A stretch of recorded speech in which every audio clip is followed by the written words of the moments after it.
Good morning, Card Media. It's RJ. It is Sunday, so it is time for the Sunday Trivia Recap.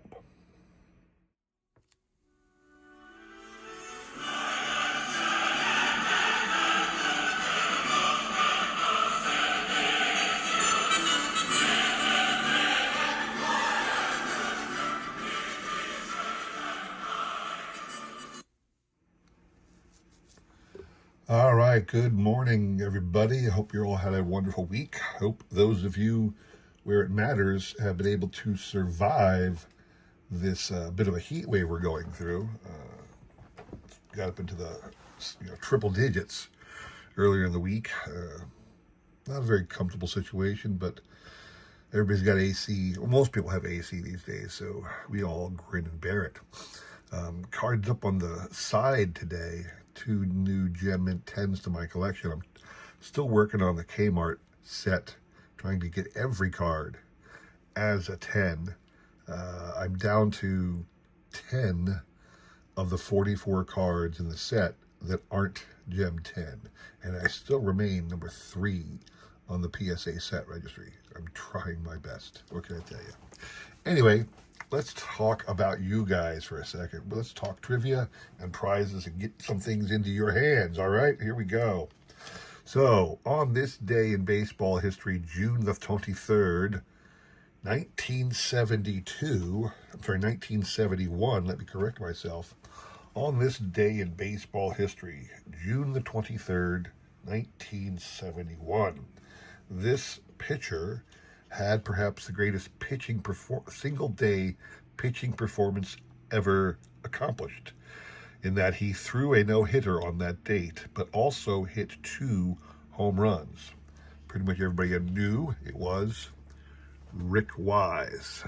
This card is part of my Phillies no-hitter collection. I have a collection of cards of every pitcher who threw a no-hitter for the Phillies. I try my best to make sure those cards are specifically designated for the event. Now, this is simply his 1972 Topps card, but on the back, it talks about the no-hitter. Rick became the first hurler ever to hit 2 home runs while hurling a no-hitter when he turned the trick versus the Reds, June the 23rd, 1971. So that was your answer. Pretty much everybody got that right away. What you're playing for. Cool card from 2015 Topps. This is an insert, Babe Ruth story. It was a 10-card insert featuring different milestones of the Babe's career. Insert into the base product of Topps. Might have been an update. I'm not sure if it was the base or the update, but certainly one of the base Topps products. That's what you're playing for. Everybody up here on the screen was kind enough to throw out a guess. Reminder that Lisa Z's name remains up here. Lisa Z was a longtime supporter of everybody in the card community, including myself, always threw out an answer to my trivia questions, but passed very early in the new year. So I have chosen to keep her name up here on the list. It does not appear on the wheel, but it is on the list. My homage to Lisa Z. We will shuffle once and spin. You must hit 3 times on my channel to win. I do that for 2 reasons. One is because not a lot of people enter my contest. Today was only 10 on this one. The rest of the week, I think it was only 11. So very few people enter my contest, which means I have that ability, because I always hated it when you spun once and that was it. The guy who had the contest did 1 spin, awarded the prizes, and everybody else was out of luck. But when you have a large entry population, you have to do it that way. You can't spin multiple times like I can. But since nobody pays attention to my channel, I have that ability, and I choose to. So here we go. We have shuffled once. We will spin. Good luck to everybody on that one. So yes, regarding the cards up there on the screen. Oh, my sound is even off. Like to at least like to have the spinning sound, you know. What are we trying to say? Regarding the regarding the Kmart cards you see in front of you, again, I have already completed the PSA set registry run of the 1982 box set of Kmart, being the box set fanatic that I am. to me, it only made sense. Where's the cursor? It only made sense to attempt to complete the PSA set registry of the Kmart's cards.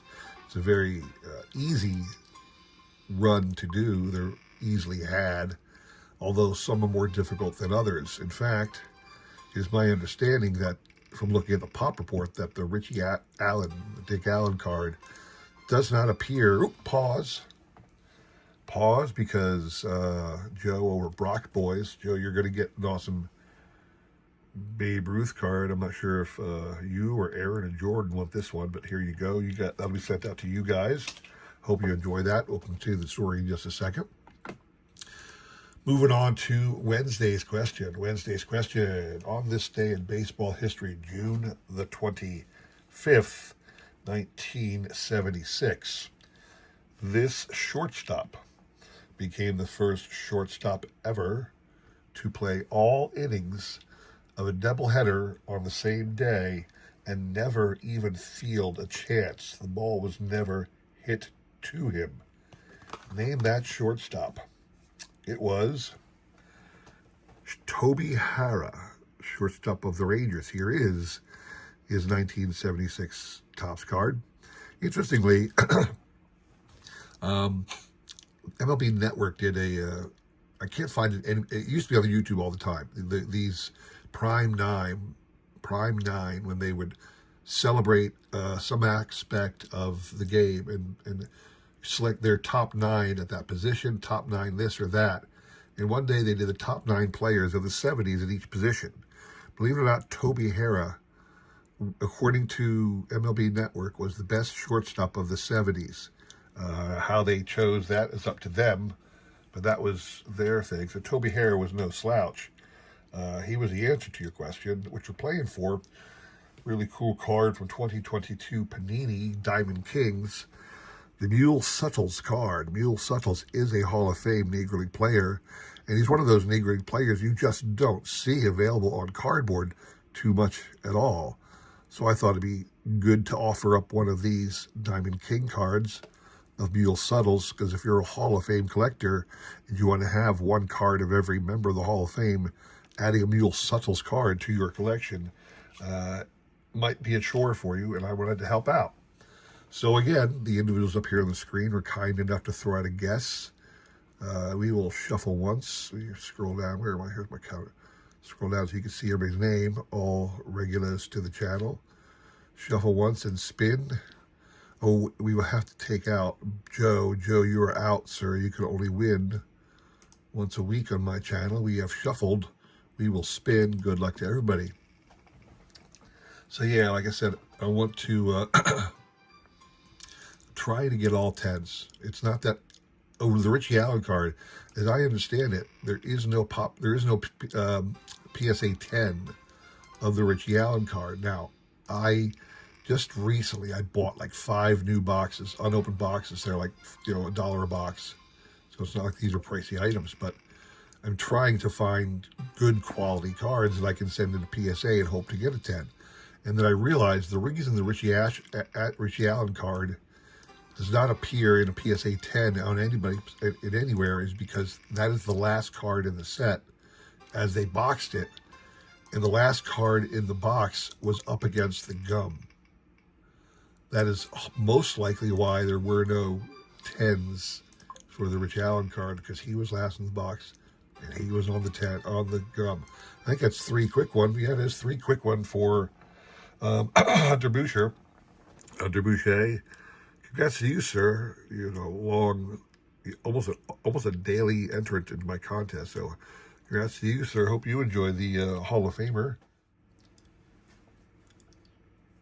Okay, sorry for the little glitch in the video. Something happened at the house that I had to address, so I had to break away. But we're moving on to Friday's question. Now, Friday's question on June the 27th. On this date in J Baseball history, June the 27th, 1922, this catcher hit for the cycle, becoming only this Hall of Fame catcher hit for the cycle, becoming only the second catcher ever to do so. Name him. Everybody pretty much knew right away, after looking it up, that it was Ray Schalk. the Chicago White Sox. This is his card from the 1988 Pacific trading card release of the 8 Men Out movie cards.